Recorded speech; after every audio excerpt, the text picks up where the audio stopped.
Kisah Wali Songo, Sunan Gresik. Sunan Gresik atau Maulana Malik Ibrahim.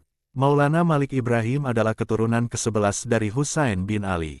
Ia disebut juga Sunan Gresik, Syekh Maghribi, atau terkadang Mahdum Ibrahim As-Samarkandi.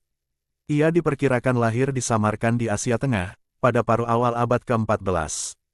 Babat Tanah Jawi versi Meinsma menyebutnya As-Samarkandi, mengikuti pengucapan lidah orang Jawa terhadap As-Samarkandi. Dalam cerita rakyat, ada yang memanggilnya kakek bantal. Malik Ibrahim umumnya dianggap sebagai wali pertama yang mendakwahkan Islam di Jawa.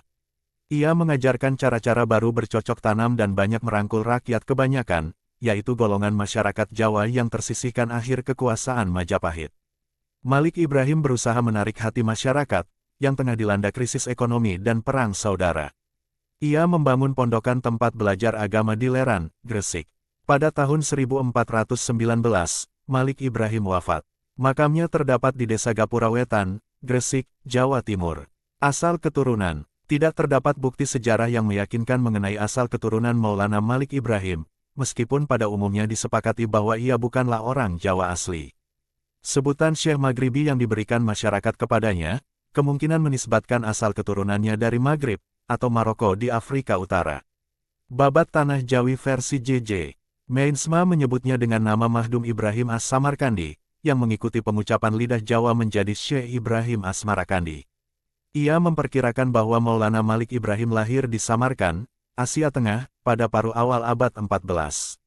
Dalam keterangannya pada buku The History of Java mengenai asal mula dan perkembangan kota Gresik, Raffles menyatakan bahwa menurut penuturan para penulis lokal, Maulana Ibrahim, seorang pandita terkenal berasal dari Arabia, keturunan dari Jenal Abidin, dan sepupu Raja Cermen, sebuah negara Sabrang telah menetap bersama para Mahomedan selainnya di desa Leran di Janggala. Namun demikian, kemungkinan pendapat yang terkuat adalah berdasarkan pembacaan J.P.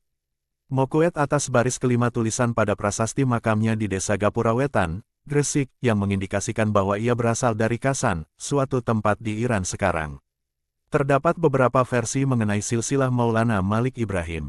Ia pada umumnya dianggap merupakan keturunan Rasulullah SAW, melalui jalur keturunan Husain bin Ali, Ali Zainal Abidin, Muhammad Al-Bakir, Jafar Esh-Sadiq, Ali Al-Uraidi, Muhammad Al-Nakib, Isa Ar-Rumi, Ahmad Al-Muhajir, Ubaidullah, Alwi Awal, Muhammad Sahibus Saumiyah, Alwi As-Sani, Ali Hali, Kasam, Muhammad Sahib Mirbat, Alwi Ami Al-Faqih, Abdul Malik Ahmad Khan Abdullah Al-Ashamad Khan, Ahmad Syah Jalal, Jamaluddin Akbar Al-Husain, Maulana Akbar, dan Maulana Malik Ibrahim.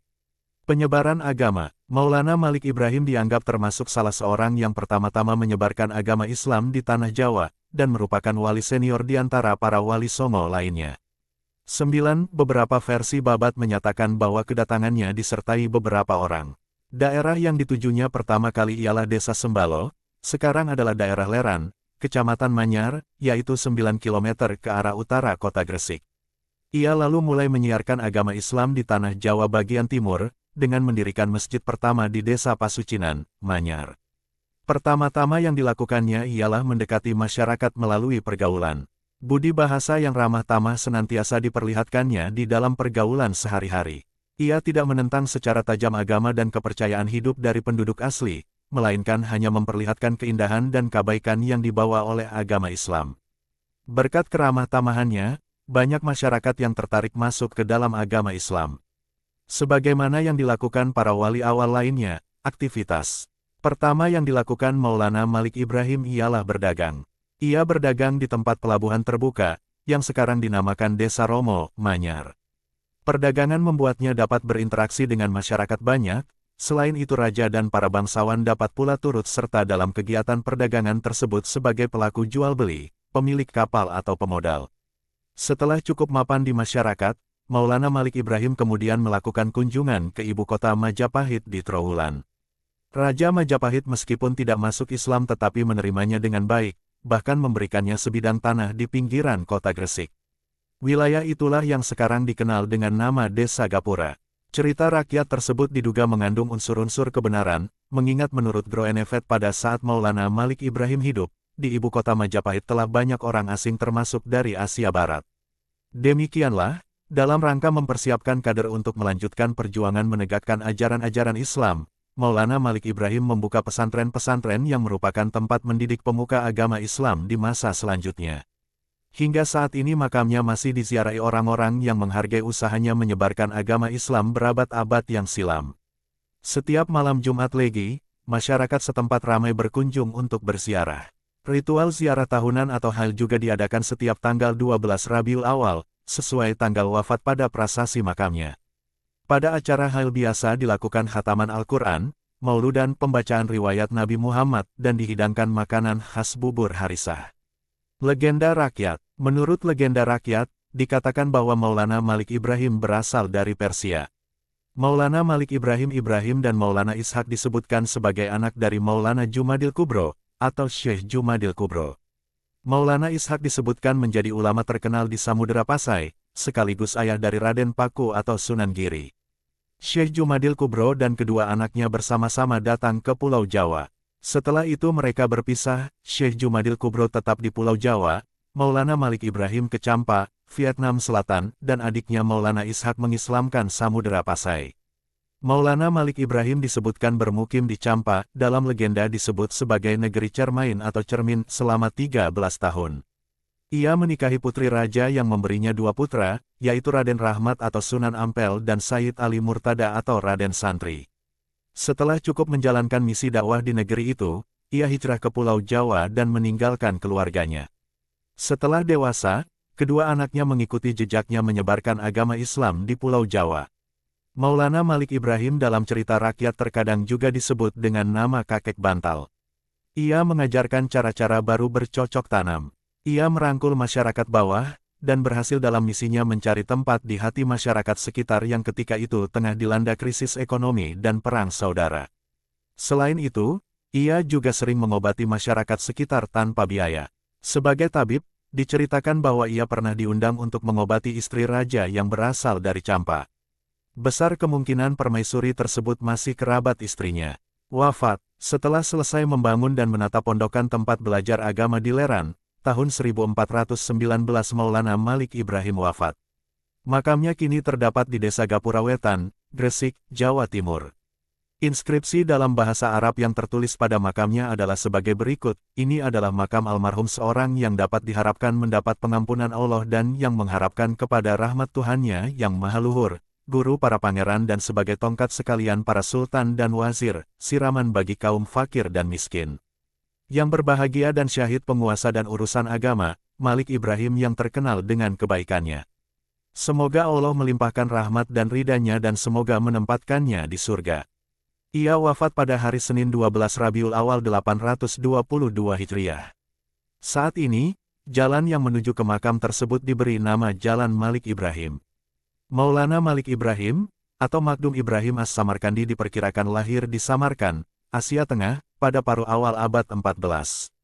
Babat Tanah Jawi versi Meinsma menyebutnya Asmarakandi, mengikuti pengucapan lidah Jawa terhadap As-Samarkandi, berubah menjadi Asmarakandi. Maulana Malik Ibrahim kadang juga disebut sebagai Syekh Maghribi. Sebagian rakyat malah menyebutnya kakek bantal. Ia bersaudara dengan Maulana Ishak, ulama terkenal di Samudera Pasai, sekaligus ayah dari Sunan Giri, Raden Paku. Ibrahim dan Ishak adalah anak dari seorang ulama Persia, bernama Maulana Jumadil Kubro, yang menetap di Samarkand. Maulana Jumadil Kubro diyakini sebagai keturunan ke-10 dari Sayyidina Hussein, cucu Nabi Muhammad SAW. Maulana Malik Ibrahim pernah bermukim di Champa, sekarang Kamboja, selama 13 tahun sejak tahun 1379. Ia malah menikahi putri raja, yang memberinya 2 putra. Mereka adalah Raden Rahmat dikenal dengan Sunan Ampel, dan Sayyid Ali Murtada alias Raden Santri. Merasa cukup menjalankan misi dakwah di negeri itu, tahun 1392 Maulana Malik Ibrahim hijrah ke Pulau Jawa meninggalkan keluarganya. Beberapa versi menyatakan bahwa kedatangannya disertai beberapa orang. Daerah yang ditujunya pertama kali yakni Desa Sembalo, daerah yang masih berada dalam wilayah kekuasaan Majapahit. Desa Sembalo sekarang adalah daerah Leran Kecamatan Manyar, 9 km utara kota Gresik. Aktivitas pertama yang dilakukannya ketika itu adalah berdagang dengan cara membuka warung. Warung itu menyediakan kebutuhan pokok dengan harga murah. Selain itu secara khusus Malik Ibrahim juga menyediakan diri untuk mengobati masyarakat secara gratis. Sebagai tabib, Kabarnya, ia pernah diundang untuk mengobati istri raja yang berasal dari Campa. Besar kemungkinan permaisuri tersebut masih kerabat istrinya. Kakek Bantal juga mengajarkan cara-cara baru bercocok tanam. Ia merangkul masyarakat bawah kasta yang disisihkan dalam Hindu. Maka sempurnalah misi pertamanya, yaitu mencari tempat di hati masyarakat sekitar yang ketika itu tengah dilanda krisis ekonomi dan perang saudara. Selesai membangun dan menata pondokan tempat belajar agama di Leran, tahun 1419 Maulana Malik Ibrahim wafat. Makamnya kini terdapat di Kampung Gapura, Gresik, Jawa Timur. Maulana Malik Ibrahim yang makamnya terdapat di Gresik, selain disebut sebagai Sunan Gresik, juga sering disebut-sebut sebagai Wali Sanga yang pertama, yang tampaknya hanyalah didasarkan kepada tahun kewafatan yang tertulis pada nisannya, yakni 822 Hijriah, yang berarti 1419 Masehi. Dibandingkan dengan Sunan Ngampel Denta yang dianggap sebagai perintis dan pelopor, dan tahun kewafatannya diduga sekitar tahun 1467, kiranya data semacam ini mengundang sebutan bahwa Malik Ibrahim adalah wali yang pertama di antara para wali sanga.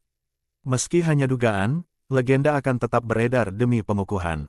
Di antara banyak legenda, kita periksa saja yang ditemukan oleh Hussein Djajadiningrat dalam disertasinya Tinjauan Kritis tentang Sajarah Banten 1913.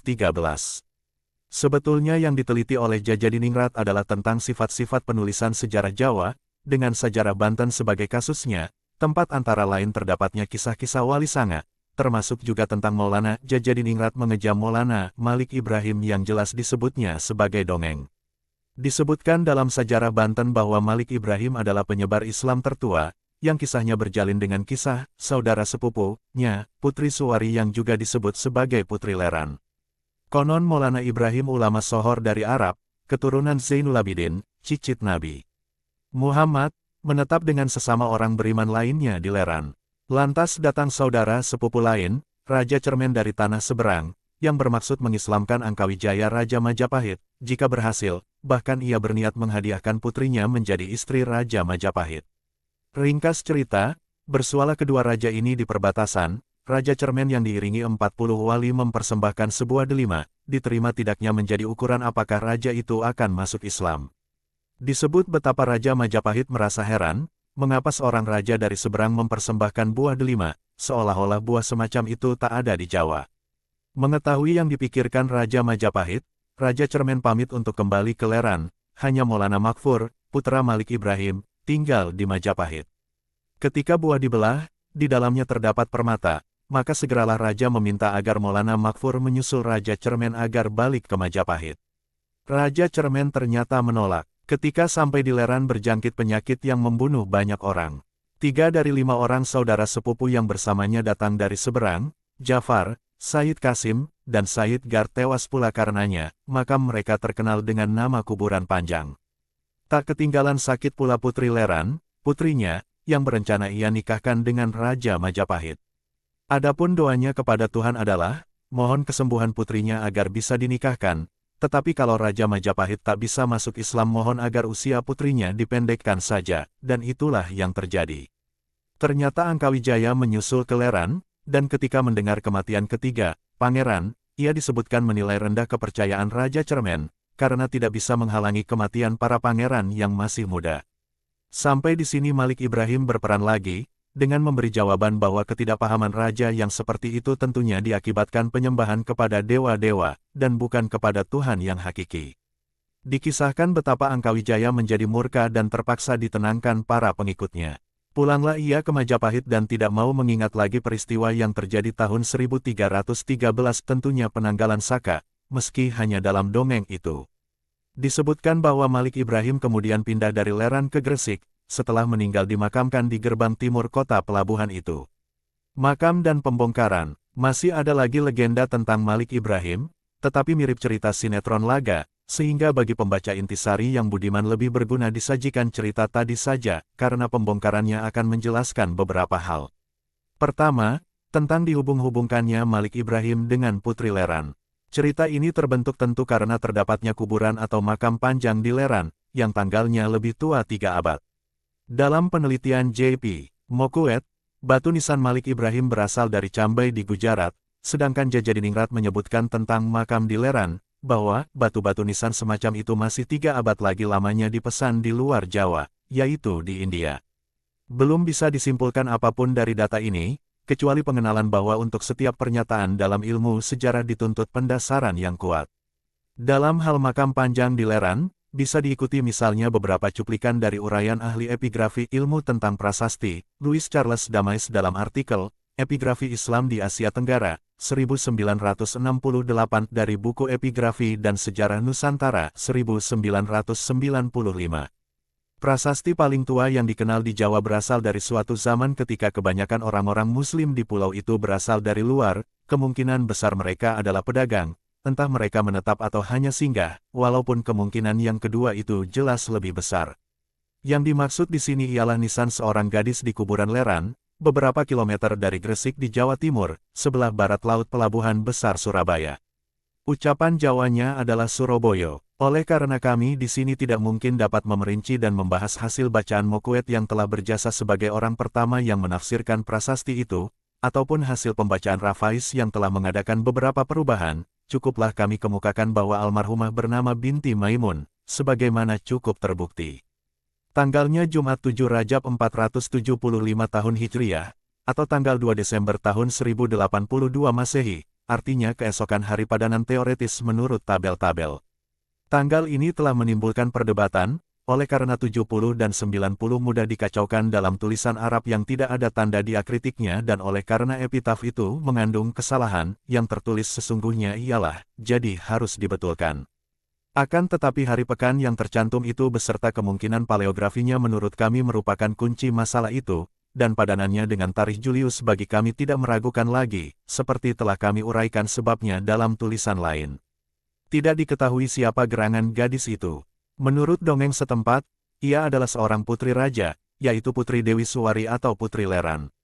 Unsur ini sudah tentu tidak tepat, karena sengkalan-sengkalan kalimat yang menunjuk tahun, yang bersangkutan dengan gadis itu menunjuk angka-angka tahun yang kira-kira 3 abad lebih muda, sedangkan prasasti itu sekurang-kurangnya jelas mengenai angka abad dalam tahun Hijriah.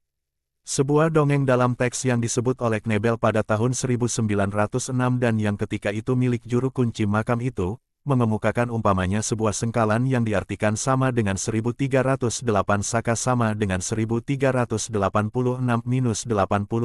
m. Sebuah sengkalan lain sama dengan 1313 saka sama dengan 1391-92 m. Lagi pula, seandainya binti Maimun itu seorang putri raja, derajatnya pasti tertera pada nisannya, sedangkan di sini tidak. Jadi, sudah boleh dianggap pasti bahwa pada waktu itu yang bersangkutan adalah anak orang asing yang menetap untuk sementara waktu, tetapi yang tidak kita ketahui apa-apanya. Intisari sendiri juga belum memeriksa, bagaimana diketahui bahwa yang disebut sebagai gadis itu bukannya nenek-nenek.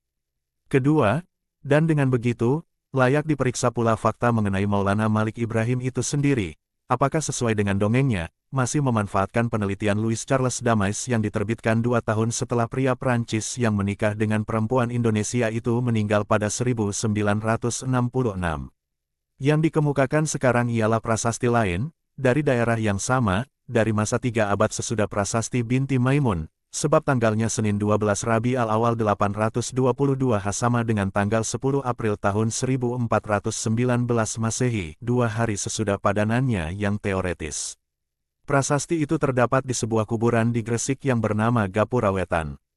Menurut suatu tradisi setempat, makam itu makam salah seorang tokoh yang dianggap termasuk penyebar agama Islam yang pertama di Jawa, yang sering dinamakan Wali Sanga.